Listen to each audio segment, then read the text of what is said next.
కవులు లేకపోతే సమాజంలో చైతన్యం అనేది చాలా తక్కువ. కవులు వాళ్ళ యొక్క మనసులోని భావాలను వాళ్ళ యొక్క జీవితాల్లోనే కాదు, సమాజంలో ప్రతి ఒక్కరి జీవితాల్లో ప్రయాణించగలరు కవులు. అంత గొప్ప కవులకి కవిత్వానికి ఉన్న అనుబంధం సమాజానికి అవసరమైంది.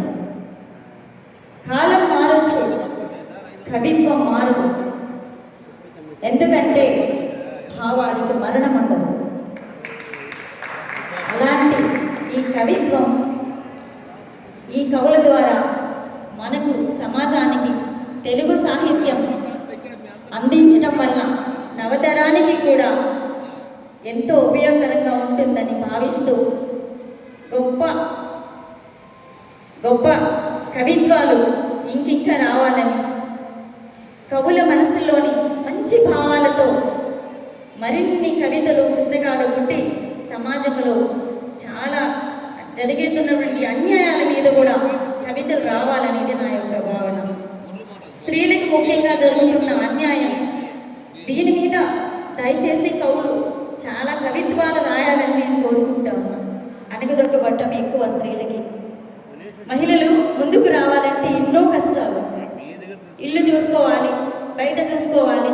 ఏదో కష్టపడి బయటకు వస్తే ఎన్నో అవమానాలతో ఎన్నో బాధలతో అణగదొక్కబడుతున్నారు. కాబట్టి మా మహిళలకి సంబంధించి మంచి కవితలు కవులు పుస్తకాల రూపంలో రచిస్తారని నేను ఆశిస్తున్నాను. ముఖ్యంగా చిన్ని నారాయణ గారు సార్, వారు చాలా గొప్పవారు. చాలా ఈరోజు మన కవులు ఎవరైతే కుప్పర్తి వెంకటరమణమూర్తి గారికి జరిగినటువంటి సన్మానం నాకు చాలా సంతోషంగా ఉంది. వారు చాలా గొప్పవారు. వారి గురించి మాట్లాడటం విన్నాను, ఇప్పుడే నాకు కూడా కొత్తగా పరిచయం. చాలా గొప్పగా అనిపించింది. చిన్ని నారాయణ గారు సార్, మీరు చేసేటువంటి ఈ గొప్ప సన్మానం ఇది చాలా మిమ్మల్ని అప్రిషియేట్ యూ సార్. చాలా సంతోషంగా ఉంది. కవులని కవిత్వాన్ని ఆదరించాలి. మా గ్రంథాలయంలో కూడా మీకు ప్రత్యేకంగా కవులకి కవిత్వానికి ఆదరణ అనేది నా పీరియడ్ ఉన్నంత వరకే కాకుండా తర్వాత కూడా ఇది కంటిన్యూ అయ్యేలా చేస్తాం. చిన్ని నారాయణ సార్ గారు ఒకసారి వచ్చారు అక్కడికి, వారికి వేదిక ఒకటి కావాలన్నారు, అది కూడా ప్లాన్ చేస్తున్నాం. తప్పకుండా గ్రంథాలయాలు ప్రజలందరూ ఉపయోగించుకోవాలి, యువత ఉపయోగించుకోవాలి. సమాజానికి నేస్తంగా మార్చబోతున్నాం. గ్రంథాలయాల మీద లోకేష్ బాబు గారు మరి చంద్రబాబు సార్ అందరూ కూడా ప్రత్యేక దృష్టి పెట్టారు. గ్రంథాలయాలు ఎంత గొప్పవో, ఎంత గౌరవమైనయో, ఎంత ప్రసిద్ధమైనయో త్వరలో అందరికీ తెలియజేస్తాం.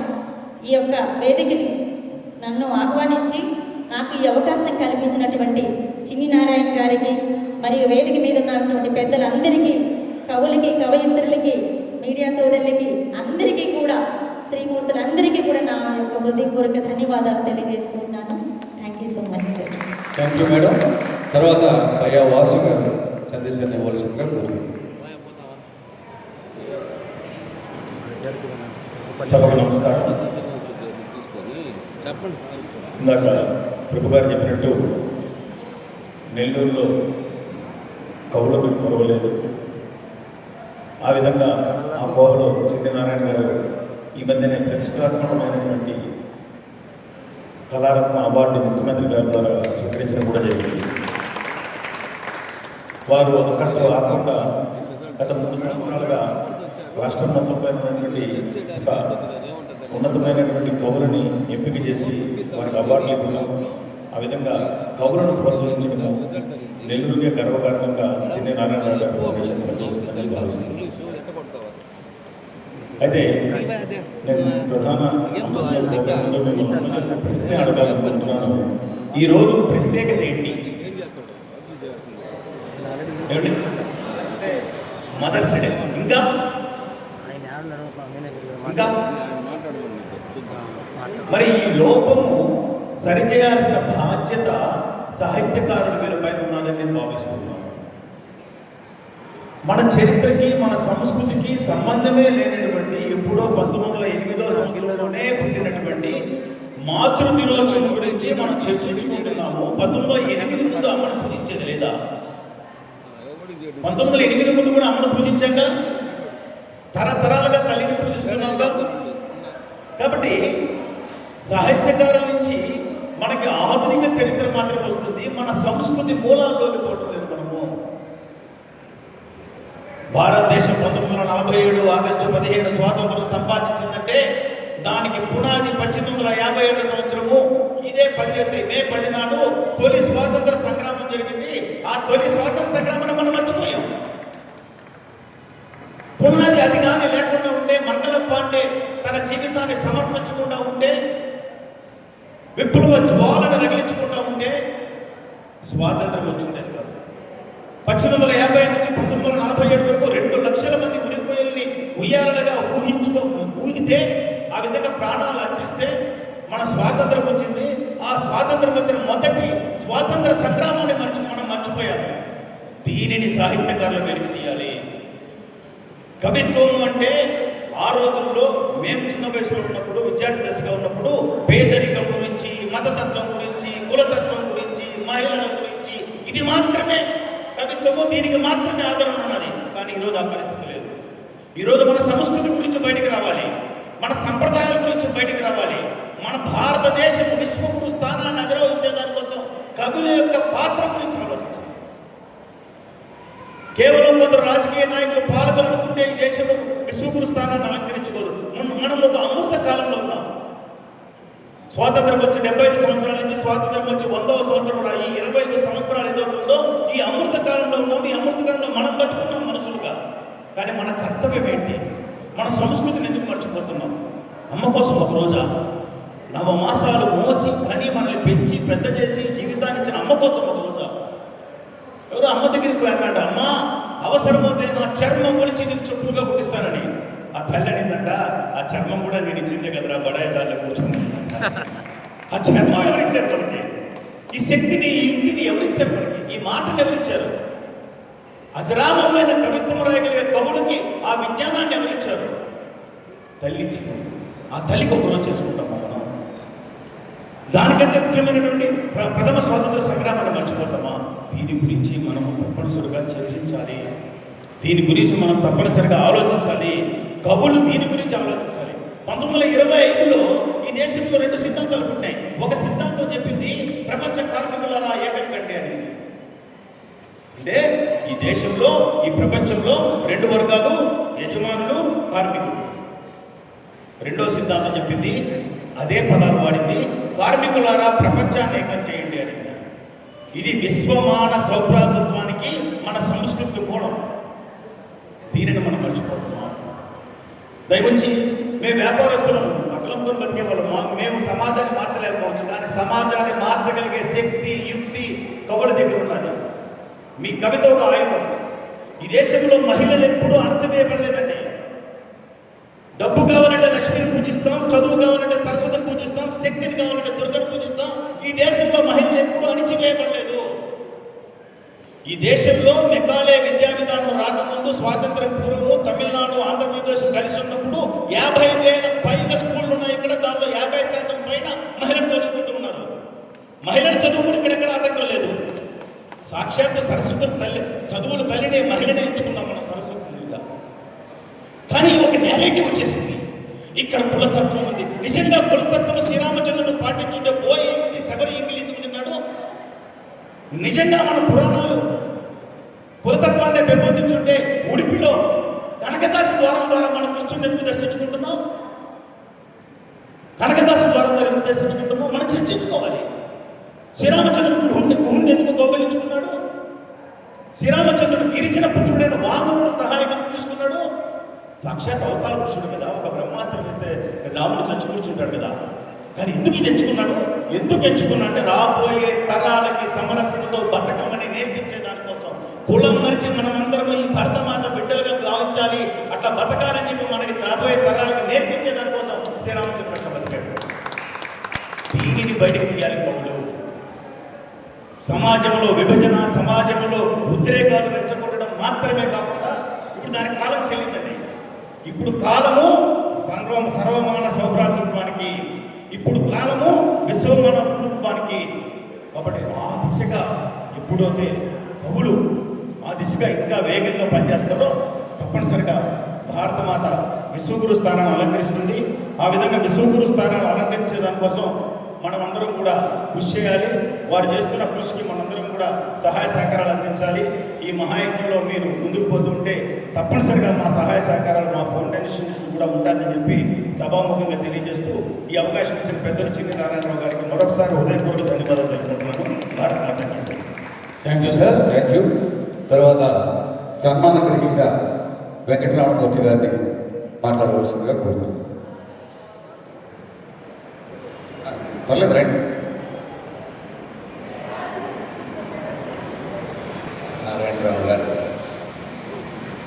స్థాపించిన ఈ సాహితీ ఫౌండేషన్ 3వ అక్షరోత్సవ అవార్డు ప్రధాన సభకు ముఖ్య అతిథులుగా వేదిక మీద ఆసీనులై ఉన్న పెద్దలందరికీ నమస్కారం. ఇవాళ ఒక ప్రత్యేకమైన స్థితిలోకి వెళ్ళిపోయాను. చిన్ని నారాయణరావు గారు తమ స్నేహ వాత్సల్యంతో ప్రేమతో నన్ను లొంగదీసుకొని నా మెడకు ధరించనంత పెద్ద పూలమాల వేసి దాదాపుగా 5 నుంచి 10 నిమిషాల పాటు నా మెడ ఎటువైపుకి కూడా తిప్పడానికి వీలు లేకుండా కిరీట ధారణ చేయించి కిరీటాన్ని వ్యతిరేకించిన వాడి చేత కిరీటం ధరింపజేశారు నారాయణరావు గారు. పూలదండలు అవసరం లేదన్న వాడి చేత పెద్ద పూలదండలు ధరించేటట్టు చేశారు. ఇదంతా నేను ఆయనకి నాకు చూచాయిగా ఉప్పందించి నారాయణరావు గారి సన్మానాలు ఎలా ఉంటాయో నాకు అందడంతో నేను వారికి చెప్పాను, సార్ ఏదో సింపుల్గా కానివ్వండి అని అంటే చూద్దాంలేండి అని చివరికి ఆయన తన మాటను నెగ్గించుకున్నారు. ప్రేమకి దాసోహం కానివాడు ఎవరు ఉంటాడు, అట్లా నారాయణరావు గారి ప్రేమకి నేను తల వంచి వారు ఇచ్చిన ఈ అద్భుతమైన సన్మానాన్ని వితౌట్ మోడెస్టీ అంకెలకు అక్షరాలకు ఎక్కడ కుదరదు. నారాయణరావు గారు ప్రధానంగా ఆడిటర్ గారు, అంకెలతో పని నడిపించే వ్యక్తి. 1, 2, 3, 4, 5, 6, 7, 8, 9, 0 ఈ 10 అంకెలతో వ్యవహారం నడిపించే నారాయణరావు గారు 50 అక్షరాలతో కూడిన సాహిత్యం పట్ల మొగ్గు చూపడం చాలా ప్రత్యేకమైన, చాలా అరుదైన అంశంగా నేను భావిస్తూ ఉన్నాను. ఈ రెండింటినీ ఆయన అంటే ఇప్పుడు ఇంత అద్భుతమైన సభ జరపడం నేను బయట చూసి ఆశ్చర్యపోయాను. ఏమిటి ఒక బయట ఇది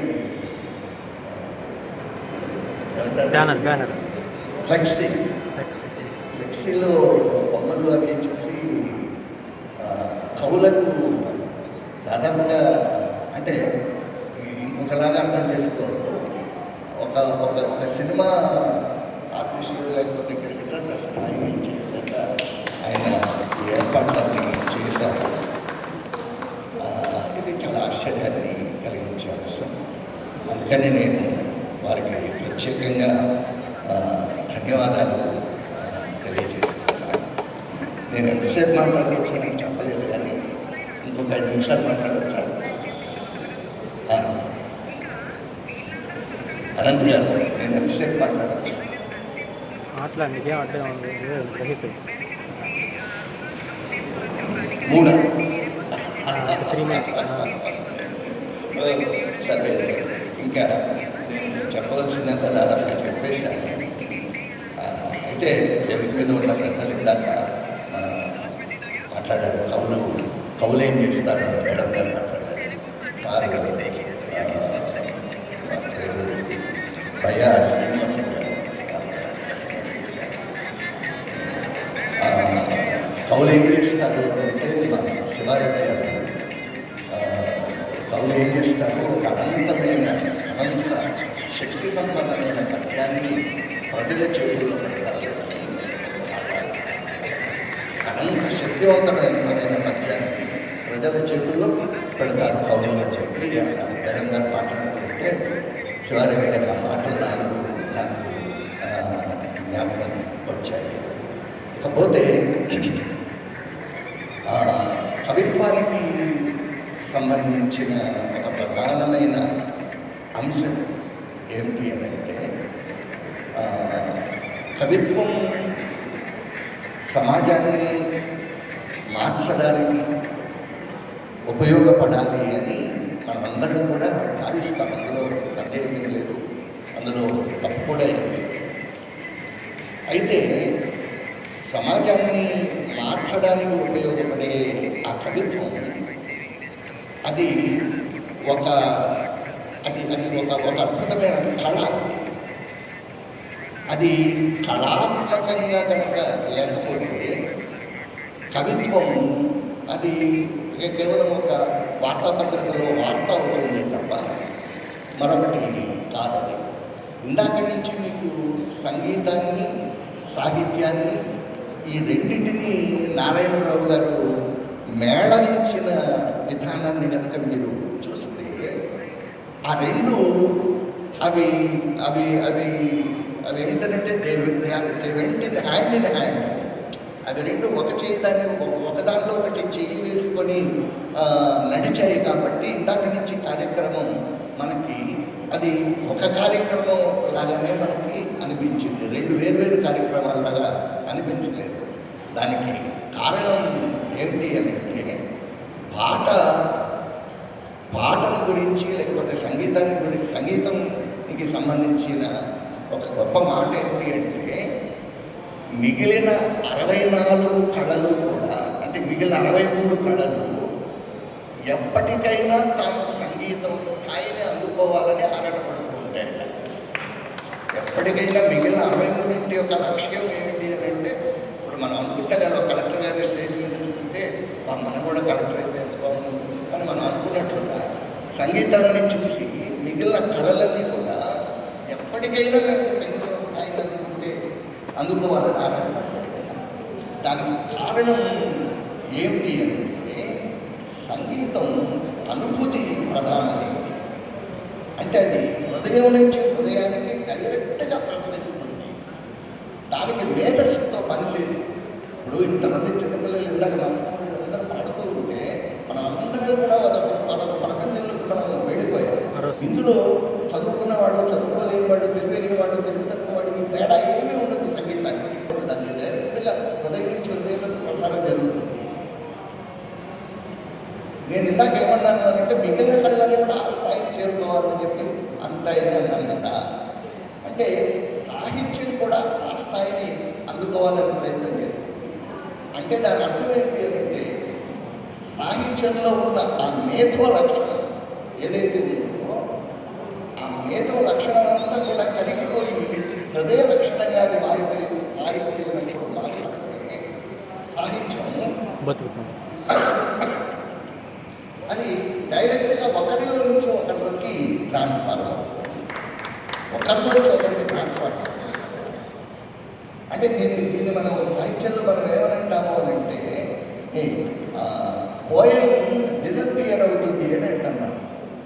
అంటే నేను కవిత రాశాను అని అంటే ఆ కవితలో నేను ఏమి అనుభవించానో అదే అనుభవాన్ని నేను మీకు తిరిగి అందించగలిగితే, దాన్ని కలిగించగలిగితే అప్పుడు నేను రాసిన కవిత ఏమవుతుంది అని అంటే అది మాయమైపోయి నా హృదయ స్పందన మీ హృదయ స్పందనగా మారుతుంది. ఇది జరగకుండా కేవలం మనం ఏదో కొన్ని లక్ష్యాలు పెట్టుకొని కేవలం కొన్ని లక్ష్యాలను ముందుగానే నిర్దేశించుకొని అది సంస్కృతి పరిరక్షణ కావచ్చు, కమ్యూనిజం కావచ్చు, ఇంకోటి కావచ్చు, వాటెవర్ అది ఏదైనా కావచ్చు. ముందుగానే లక్ష్యాన్ని నిర్వచించుకొని కవిత్వం రాయడానికి కూర్చోవడం అది జరగదు. అది ఎప్పుడు జరుగుతుంది అని అంటే దాన్ని మనం పూర్తి కళాత్మకంగా మార్చగలిగినప్పుడు కవులు చేసే పని లేదా కవులు తమ లక్ష్యాన్ని ఆ రకంగా చేసుకోగలిగినప్పుడు మాత్రమే అది సాధ్యపడుతుంది. చింగి జైపాకం అని గొప్ప రష్యన్ రచయిత ఉన్నాడు. చింగి జైపాకం ఒక మాట రాశాడు. ఏమిటి అంటే పాట మనిషిని శుద్ధి చేస్తుంది అన్నాడు. పాట మనిషిని శుద్ధి చేస్తుంది. అంటే మనం స్నానం చేస్తాం, ఒంటి మీద ఉన్న మల్లం పోగొట్టుకోవడానికి మనం స్నానం చేస్తాం. మరి మల్లాన్ని మనం పోగొట్టుకోవడానికి మనం ఏం చేయాలి అంటే సంగీతాన్ని ఆశ్రయించాలని ఆయన ఉద్దేశం. సాహిత్యం కూడా ఆ స్థాయిని అందుకోవాల్సిన అవసరం ఉంది అని నేను